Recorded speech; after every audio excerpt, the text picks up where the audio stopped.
as I was doing research, it kind of dawned on me that you've been a part of some pretty historic races, and you were in the pits for the 1979 Daytona 500 with working for one of the principals in that very famous incident on the backstretch. What do you remember about that day? Well, remember we had had the big snow up and down the East Coast, which didn't affect us directly, the snow part of it, but the rain that came along with it had really made the racetrack and around the surrounding areas difficult, challenging, because we didn't have the jet dryers that we do today. And NASCAR did a pretty dang good job of getting ready to go, because you had CBS sitting there kind of pushing, let's go.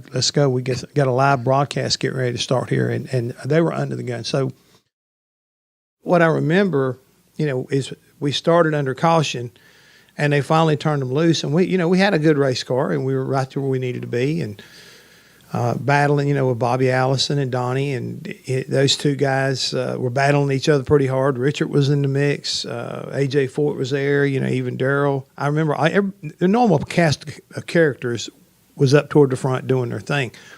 But what happened was they went off into one, and I think it was Bobby got loose right in front of Donnie, and then Donnie got into him, and we were right in behind it. But everybody spun. Not a lot of hard contact between the cars or the wall, but they spun down to the inside of the apron and got off the racetrack. Yeah, that was grass. Well, there wasn't much grass. There was a lot of water. But everything was muddy down there, and I never will forget Cale radioing saying, I need help. I need help. What? Couldn't figure out what kind of help you needed. And we didn't have televisions inside the pit areas at that time. We were having to listen to the speakers from the track broadcast that was going on, and we were able to also talk to some of the MRM reporters of the day. But long story short, Cale got stuck, and they didn't throw the red flag. Excuse me. Back then, they just kept running. They just avoid all the rescue equipment, and that was a big thing then. So finally got a record to him and got him out of the mud. Well, we'd lost several laps because of that. And he came in, and I'll never forget, Junior saying, get everything out, money. So we jacked the car up, and in between, each lap around, we kept pulling stuff out and straightening the front of the fenders back out.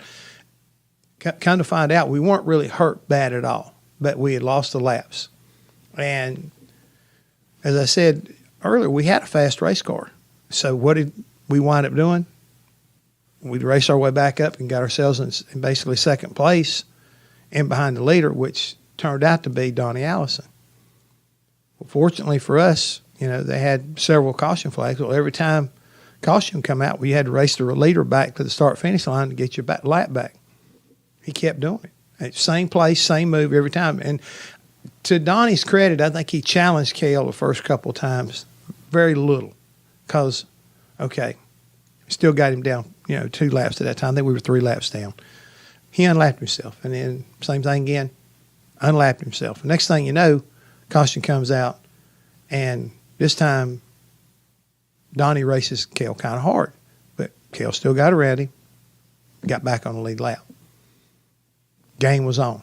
Everybody knew that these two guys had the fastest race cars.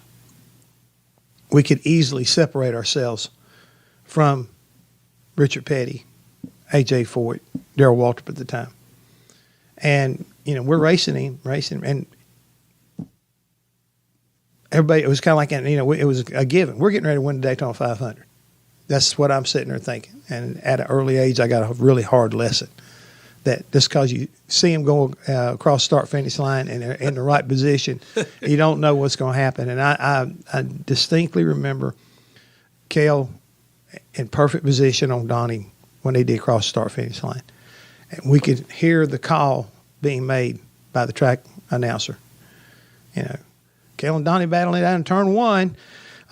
Cale's right on his back bumper. He gives him a little bit of room as they go through turn 2. Coming off of turn 2, Cale Yarborough makes his move to the inside. Yeah. And I'm sitting there thinking, okay, deja vu. This going to be the fourth time today that he's going to put it on Donnie. And I do remember, there's contact. There's contact between the 11 and the 1. Allison and Yarborough, hard at it, beating and banging, going down the back straightaway.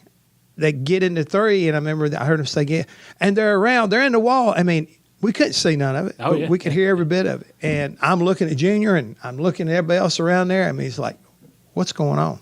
You know, what's going on? But he never come back.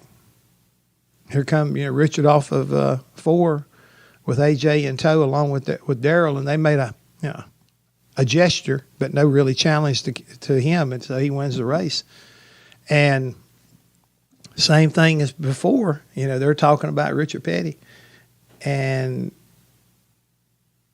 it may have been after Richard and him had come by and came down pit road, whatever reason, track announcer, and they're fighting on the back straight down in the infield or whatever. It's like, what? Yeah. So another lesson in life with Junior Johnson. Junior hadn't said anything, and he kind of like everybody else. He kind of looked up at the announcers, the speaker, Henry Benfield, Charlie Reed. There was one other guy. Took off running toward turn 4. And I started to go, and I remember for whatever reason, I said, wait a minute. That's a long way. It was more importantly, I need, what's Junior doing? Yeah. And Junior took his radio off and went over and put it back in the little container box and started picking the rest of the stuff up in the pits. Junior did? Junior did. Wow. And I started doing the same thing. I picked our stuff up just like we do on any other Sunday, and started loading our stuff up. There's nothing I can do. It's over. It's done.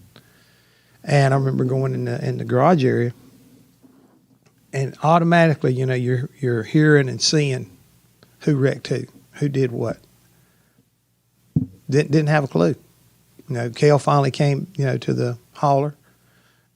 Drivers back then, they didn't have motor homes to go hide in or anything like that, so everything came to the hauler. And we were on the back of the truck when he came in there and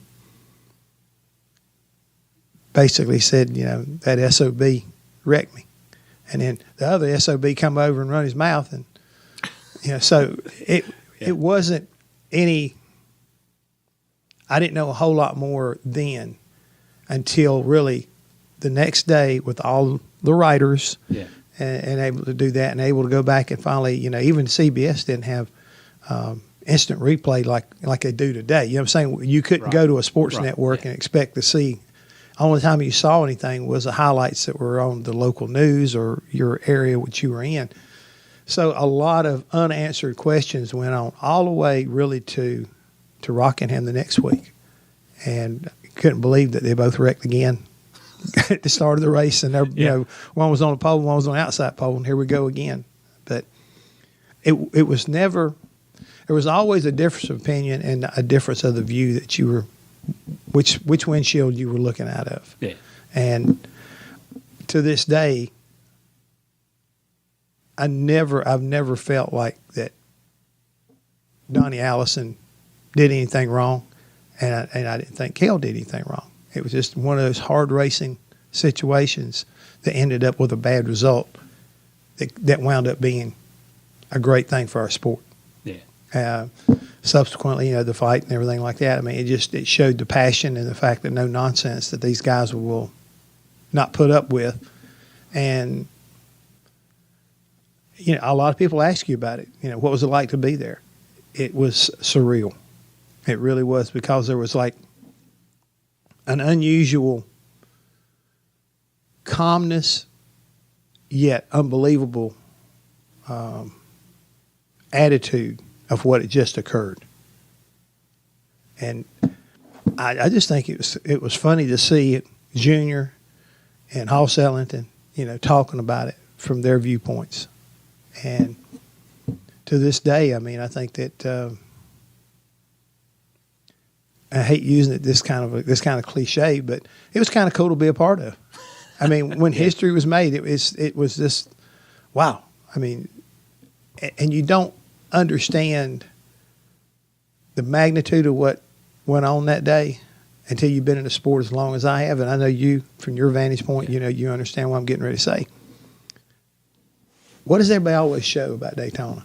You always get a glimpse. I mean, it's been less and less, but everybody goes back to that point in history at Daytona, and they highlight that because that was the day that NASCAR, in my opinion, was really discovered, because the whole country had an opportunity to see what we had already knew was going on, which was this animal is growing.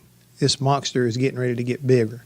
And it did. I mean, it kept making more strides forward each and every day from that point in 1979.